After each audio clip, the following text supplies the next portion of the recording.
प्रकाश बहोरी गांव में धूमधाम से मनाया गया डॉक्टर भीमराव अंबेडकर भारत रत्न की जयंती। अधिकारियों, कर्मचारियों, प्रिय मित्रों, भाइयों, बहनों, बुजुर्गों, युवाओं, माताओं, बुद्धिजीवी साथियों सहित सैकड़ों की संख्या में लोग मौजूद रहे। चंदला विधानसभा के प्रकाश बहोरी गांव में धूमधाम से मनाया गया डॉक्टर भीमराव अंबेडकर भारत रत्न की जयंती। Doctor B.R. अंबेडकर जी की 134वीं जन्म जयंती के अवसर पर शोभायात्रा का आयोजन किया गया, जिसमें बहुजन समाज के सभी सम्मानित अधिकारियों, कर्मचारियों, प्रिय मित्रों, भाइयों, बहनों, बुजुर्गों, युवाओं, माताओं, बुद्धिजीवी साथियों सहित सैकड़ों की संख्या में लोग मौजूद रहे। मुख्य अतिथि D.D. अहिरवार, जिला अध्यक्ष छतरपुर, विशिष्ट अतिथि मोहम्मद इमरान, पूर्व राजनगर विधानसभा व खजुराहो लोकसभा प्रत्याशी, पत्रकार छेदलाल अहिरवार, जयकरण साहू, दशरथ अहिरवार, कार्यक्रम अध्यक्ष हल्कू नेता, वरिष्ठ नेता राम अनुरागी, मुन्नालाल अहिरवार, पूर्व सरपंच बिंदा अहिरवार, युवा साथी अंकित गौतम, मुकेश, राहुल, जीतू, अजय, बहन मायावती, रोमा वर्मा, लक्ष्मी जी, हिमा वर्मा, चंदा वर्मा सहित तमाम कमेटी वाले व गांव के हजारों लोग मौजूद रहे। मोहम्मद इमरान, पत्रकार व BSP जिला अध्यक्ष D.D. अहिरवार में चंदला विधानसभा की कुछ घटनाओं पर प्रकाश डाला तथा बाबा साहब के बारे में बताया, बल्कि उनके विचारों और योगदान को याद करके प्रेरणा लेने का भी अवसर है। नारी शक्तियों में बहन मायावती, हिमा वर्मा, श्रीमती चंदा मुंशी, रोमा वर्मा, समाज सेविका श्रीमती लक्ष्मी ने मंच से माता बहनों को मंच से संबोधित किया। उन्होंने कहा कि जीवन भर सामाजिक अन्याय, छुआछूत और भेदभाव के खिलाफ संघर्ष किया। उनका सपना था एक ऐसा भारत जहां सबको समान अधिकार और सम्मान मिले। उन्होंने दलितों, महिलाओं और पिछड़े वर्गों के अधिकारों के लिए कई महत्वपूर्ण कार्य किए।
सेवा करने से मेवा मिलती है।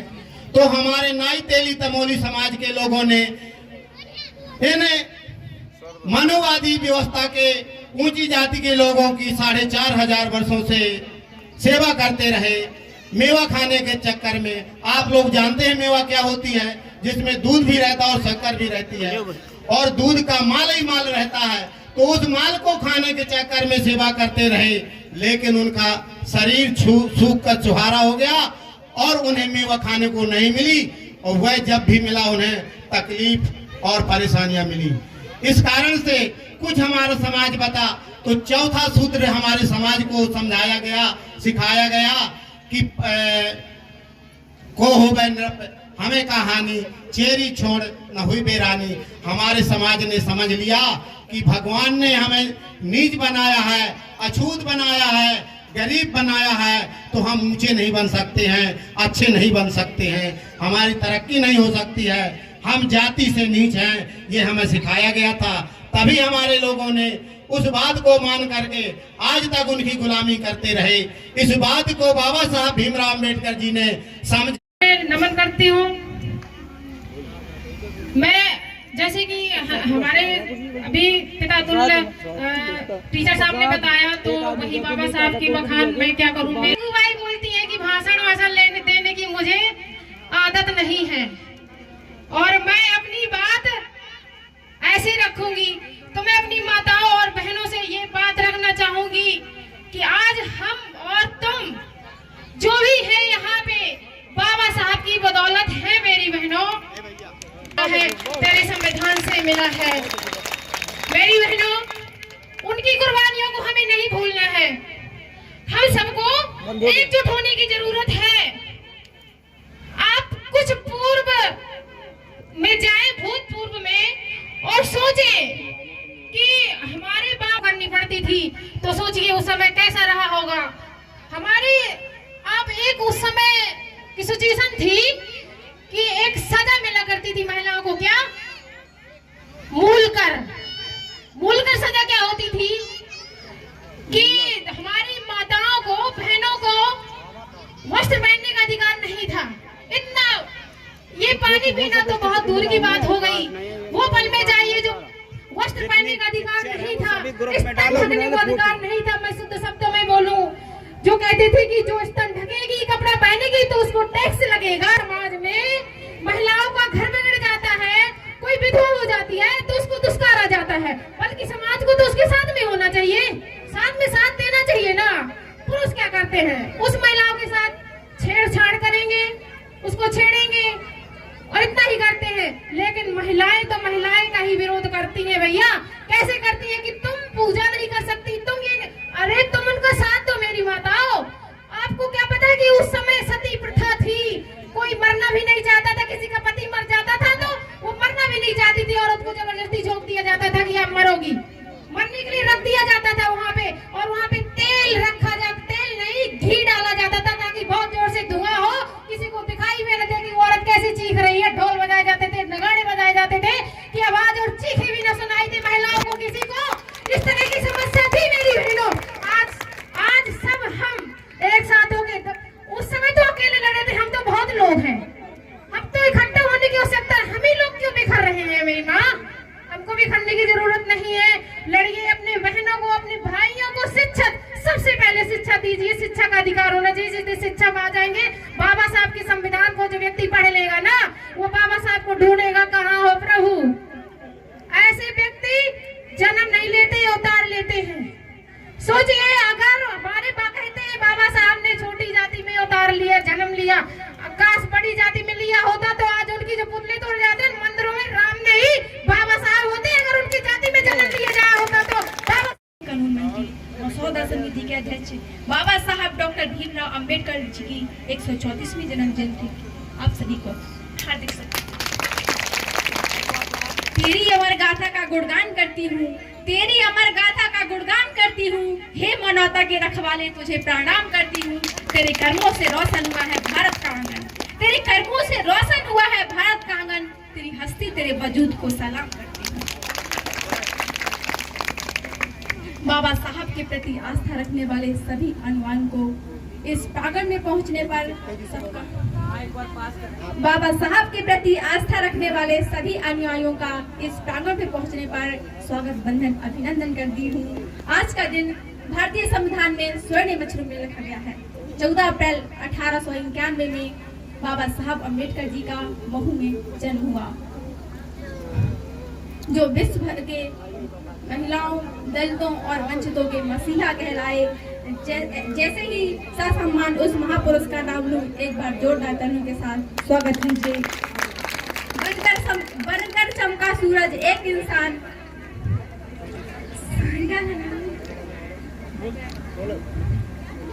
लिखा जो भीम बाबा,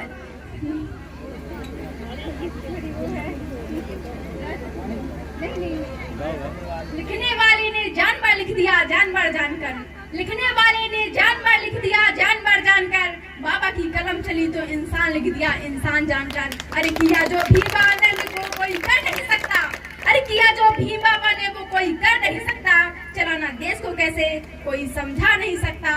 इसलिए उन्हें मानती हैं भगवान से बढ़कर अमर दुनिया में बाबा, अमर दुनिया में बाबा। वो बाबा कभी मर नहीं सकता, वो बाबा कभी मर नहीं सकता। बाबा साहब के उसमें दो पंक्तियां कहूंगी कि बुद्धि का विकास करो, बुद्धि का विकास करो, अज्ञानता का नाश करो, बुद्धि का विकास करो, अज्ञानता का नाश करो, ऊंच नीच का भेद मिटाकर संगठन में विश्वास करो, संगठन में विश्वास करो। बाबा साहब ने आडंबर और कुरीतियों और ब्राह्मणवाद पर प्रहार करते हुए कहा था, बदलाव बाहर से नहीं अंतर मन में पनपता है, बदलाव बाहर से नहीं अंतर मन में पनपता है। जीवन धर्म विश्वास से नहीं, जीवन धर्म विश्वास से नहीं विवेक से जन्मता है। बाबा साहब ने कहा था, शिक्षित बनो, संगठित रहो, संघर्ष करो। बाबा साहब ने शिक्षित बनो इसलिए कहा था ताकि तुम्हारा कोई शोषण न कर सके। बाबा साहब ने संगठित रहो इसलिए कहा था ताकि तुम्हें कोई तोड़ न सके। बाबा साहब ने संघर्ष करने के लिए इसलिए कहा था ताकि तुम्हारे अधिकारों का कोई हनन न कर सके, तुम्हारे अधिकारों को कोई छीन न सके। आज अगर हम स्वतंत्र रूप से इस मंच का आयोजन कर रहे हैं तो ये भी हमें बाबा साहब के द्वारा लिखा हुआ संविधान देता है। संविधान जब बनाया गया तो जब बाबा साहब कोलंबिया यूनिवर्सिटी से इकोनॉमिक्स में PhD की डिग्री हासिल कर भारत आए तो बाबा साहब के जब संविधान बनाया गया तो उन्हें मसौदा समिति का अध्यक्ष बनाया गया। मसौदा यानी संविधान को जो जिसमें संविधान में जो अनुच्छेद डाले जाएंगे, जो अधिकार बनाए जाएंगे, उसका अध्यक्ष बाबा साहब को बनाया गया। बाबा साहब ने जब संविधान लिखा तो आर्टिकल 15 में लिखा, हमारे समाज के साथ जो छुआछूत और जो अन्याय होता था उसके चलते बाबा साहब ने सबसे पहले लिखा कि आज से मूल वंश जाति धर्म के अनुसार किसी भी व्यक्ति के साथ भेदभाव नहीं किया जाएगा। मूल वंश जाति और कुल के अनुसार किसी भी व्यक्ति के साथ भेदभाव नहीं किया जाएगा, ये हमारा आर्टिकल 15 कहता है। बाबा साहब जब हमारे समाज में छुआछूत थी तो बाबा साहब ने कहा कि इसको मिटाना पड़ेगा, हमारे समाज के साथ बहुत शोषण हो रहा है, तो हमारा आर्टिकल 17 कहता है अस्पृश्यता का अंत, छुआछूत का अंत करो। यहाँ पर जितने भी मेरे सम्मानित साथियों और युवागण, मेरी बहनों, माताएं उपस्थित हैं, मैं सबसे कहूंगी जो शिक्षित हैं एक बार संविधान जरूर पढ़ें। हमारा संविधान हमें 19 से 22 तक हमें ये अधिकार देता है, हमें स्वतंत्र अधिकार देता है। अगर हम ये आयोजन कर रहे हैं, हमारा संविधान अधिकार देता है कि हम किसी भी आयोजन का, किसी भी स्तर, किसी भी धर्म संस्था का आयोजन शांतिपूर्ण कर सकते हैं। अगर ये हम आज इस मंच पर बोल रही हूँ, ये बाबा साहब की देन है। बाबा साहब ने सबसे ज्यादा महिलाओं की, लोग कहते हैं कि बाबा साहब ने सिर्फ कुचला छुआ छूत जाति भेद, पैरों से कुचला छुआ छूत जाति भेद, भारत के रत्नों में रत्न थे महान एक, भारत के रत्नों में रत्न थे महान एक। ये मत सोचो कि नीचे बैठने से कपड़ों की हालत अजीब होगी, ये मत सोचो कि नीचे बैठने से कपड़ों की हालत अजीब होगी, ये सोचकर बैठना कि अपने देश की मिट्टी नसीब होगी, ये सोचकर बैठना कि अपने देश की मिट्टी नसीब हो। हम कर्जा खाकर बैठे हैं बाबा साहेब की संतानों का, हम कर्जा खाकर बैठे हैं बाबा साहेब की संतानों का, हम मोल क्या चुकाएंगे उनके आंखों के पानी का।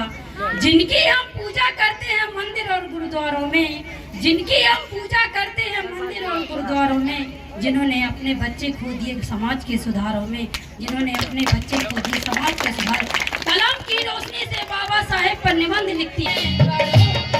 अभी तुम्हें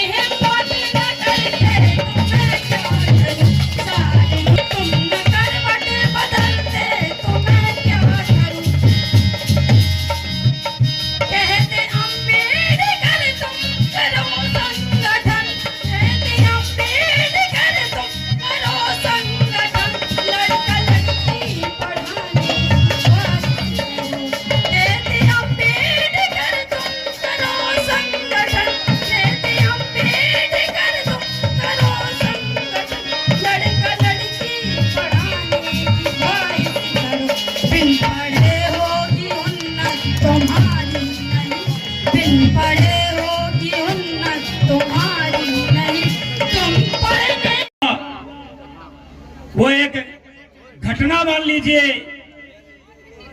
किसी प्रकार का जो है हमारे समाज के लोगों ने अपना प्रतिनिधि चुना जरूर, लेकिन चुनने के बाद हमने देखा है कि यहाँ 4 घटनाएं हुई साथियों। चार घटनाएं हुई। पहली घटना मैं आपसे बताऊं, यहां पर एक लड़के को 13 वर्षीय लड़के को बेड़ी गांव में किसी दुकान में जाकर के सामान छू लिया, उस बच्चे की मारपीट कर दी और वो बच्चा जाकर के घर में फांसी लगा के आत्महत्या कर लेता है। ये घटना बेड़ी की हुई। दूसरी घटना बसंतपुर तेगड्डा में हमारे ही समाज का एक क्लिनिक खोले था राजा राम अहिरवार, उसको भी असामाजिक तत्वों ने इतनी बुरी तरह मारा और मार करके अपने आप में डाल गए। वो तो ग्वालियर पहुंच गया तो बच गया, नहीं तो वो भी खत्म हो जाता। तीसरी घटना कटहरा गांव में हुई। हमारे ही समाज के एक युवक को विद्युत कर्मियों ने इतनी बुरी तरह मारपीट की कि बगमऊ तेगेला में पकड़ करके उसको मारा। उसके इतने लट्ठे में तो ऊपर से मार रहे थे और मार करके उसको चले गए। साथियों, ये सभी घटनाएं का हमने ज्ञापन दिया। 26 मार्च को सारा बहुजन समाज पार्टी के सारे लोग गए और हमने कहा हम विधायक सांसद नहीं हैं, लेकिन आवाज तो अपनी उठा सकते हैं। समाज के साथ अन्याय अत्याचार होता है। साथियों, ये समाज के अन्याय अत्याचार के लिए माननीय एसपी साहब के सामने हम लोगों ने ज्ञापन दिया और ज्ञापन देने के बाद उनसे कहा कि अगर इस पे कार्रवाई नहीं होती है तो हम लोग एक बहुत बड़ा जो आंदोलन करेंगे, जिससे सरकार को झुकना पड़ेगा। साथियों, राजनीतिक दबाव के कारण हमारे समाज के इन लोगों को आज तक न्याय नहीं मिल रहा है। इतना बड़ा दबाव है कि वो जिन लोगों ने मारपीट की है वही सत्ता शासन से लिप्त हैं और उनका पक्ष किया जा रहा है। ये बड़ी जो है दुखद घटना है। इन दुखद प्रकार के कामों से हमें आपको समझ लेना चाहिए कि हमें इस वोट के अधिकार को कैसे प्रयोग करना है, हमें समझ लेना चाहिए। बाबा साहब अम्बेडकर ने कहा था, जब आरक्षण की बात चल रही थी तो आरक्षण की बात में बाबा साहब 2 वोट का अधिकार लेके आए और 2 वोट का अधिकार लेके आए तब उसमें 71 सीटें मिल रही थी। होता है एक तीतर गुलाम होता है। 2 प्रकार के लोग हैं, इनसे सावधान रहने की जरूरत है। तोता गुलाम क्या है? तोते को जितना पढ़ाओगे उतना ही बोलेगा। पट्टू पढ़ो, दूध रोटी चित्रकोटी, इसके अलावा कुछ नहीं जानता है। तो कुछ नेता हमारे ऐसे हैं कि जो उनकी पार्टी कहेगी उतना ही बोलेगा, इससे ज्यादा नहीं बोलेगा। एक तीतर गुलाम होता है। और तीतर गुलाम क्या होता है? तीतर गुलाम एक तीतर पालता है फसिया, उस तीतर को खवाता है, अच्छा मस्त पड़ जाता है और उस पिंजरे को लेकर के जंगल में जाता है, उस पिंजरे को रख देता है और चारों तरफ से जाल बिछा देता है। जैसे वो अपने तीतर को सीटी बजाता है, वो तीतर बोलता है, तो जितने जंगल के तीतर उसके सजाती भाई हैं, उनने सोचा कि चलो भाई, मेरे भाई को बड़ा कोई दर्द है, कोई परेशानी है, चलो जाकर के देखें। तो सारे जंगल के जितने तीतर हैं उस तीतर के पिंजरे के चारों तरफ से देखने के लिए जाते हैं। जैसे वो पिंजरे के पास जाते हैं तो फसिए ने बछाया हुआ जाल में जाकर के सारे तीतर बंध जाते हैं और वो फसिया जाकर के एक एक तीतर को अपनी जाति के उस तीतर के सामने मुड़िया उनकी मरोड़ मरोड़ के झोली में डालता जाता है और वो तीतर कुछ नहीं बोलता है, क्योंकि वो उनका खिलाया हुआ है, उनका तीतर गुलाम आदमी है। तो ऐसे गुलामों से मैं आप लोगों से कहता हूं कि सावधान रहिए। अगर समानता की जिंदगी जीना है, इज्जत की जिंदगी जीना है, तो वोट का अधिकार सही रूप में करिए। हमारा कुछ भी हो जाए, हमारे लोग जो छोटी छोटी चीजों में चले जाते हैं, बिक जाते हैं, तो बिकने का काम ऐसा नहीं होना चाहिए। साथियों, बिकने में तो शरीर के, हमारे मृत शरीर की कीमत कितनी होती है आप लोग जानते हैं। मृत शरीर की कीमत, अगर आप मरता है जब आदमी तो 10 घंटे उसकी जान रहती है। कोई आंख बेचने वाला, वो आंख दान करने वाला है तो आंख में दान कर देता है, कोई किडनी दान कर देता है, तो एक आंख की कीमत 50 लाख होती है, किडनी की कीमत 1 करोड़ तक हो जाती है और सारे शरीर की अगर कीमत, मृत शरीर की कीमत 2 करोड़ हो जाती है। और जिंदा आदमी जब हमारा है, जब वोट का समय आता है तो एक छोटी सी 10 रुपए की, 50-100 रुपए की बोतल और 100 रुपए, 200-500 रुपए में अपने वोट को बेच देता है। ये हमारे लोगों की पहचान है कि जिंदा आदमी 50 और 100 500 में बिकता है और मृत आदमी की कीमत कितनी होती है? 2 करोड़। अरे तुम जिंदा हो कि मृत हो? तो मृत आदमी, जिंदा आदमी मृत आदमी से भी कमजोर है, बिकाऊ है। तो साथियों, बिकने की जरूरत नहीं है। एक बार हिम्मत कर लो, एक बार ताकत से लगा करके अपनी सरकार बना लो। आपने उत्तर प्रदेश में देखा होगा बहन जी के शासन को। मेरे साथी उत्तर प्रदेश से लगे हुए हैं, सारे लोगों को जानते हैं कि एक बार सत्ता में आई तो 1,45,000 गुंडे जेल में, और जेल में थे सारा जितना भर गुंडई उस प्रदेश के यहाँ से खत्म हो गई थी। या तो उस प्रदेश से भाग गया या वो सलाखों के भीतर गया। ऐसी सरकार की जरूरत है। उस समय की बात है कि मैं आपसे बताना चाहता हूँ सरकार की ताकत क्या होती है, सरकार की हिम्मत क्या होती है। हमारे समाज के लोग इस चीज को समझें। हमने बगल के उत्तर प्रदेश से सीखा नहीं है। तो बहन जी के कार्यकाल में अच्छे लोग जो है, बड़े बड़े अधिकारी क्या करते थे? बड़े बड़े अधिकारी सवेरे सवेरे जब अपने ऑफिस को जाते थे तो हनुमान चालीसा पढ़ते। अपने बुंदेलखंड महीना बड़े बड़े हो गए रिगुइया।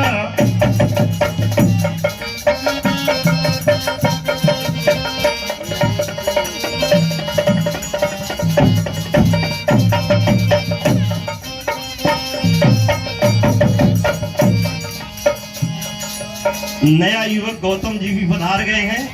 गीत स्टार्ट नहीं कहा कि आपकी उपस्थिति अनिवार्य हो गई, इसलिए अर्जने में है भीमा के छैया, बाज रही घर भीमा के छैया, बाज रही घर घर बधैया। जन में है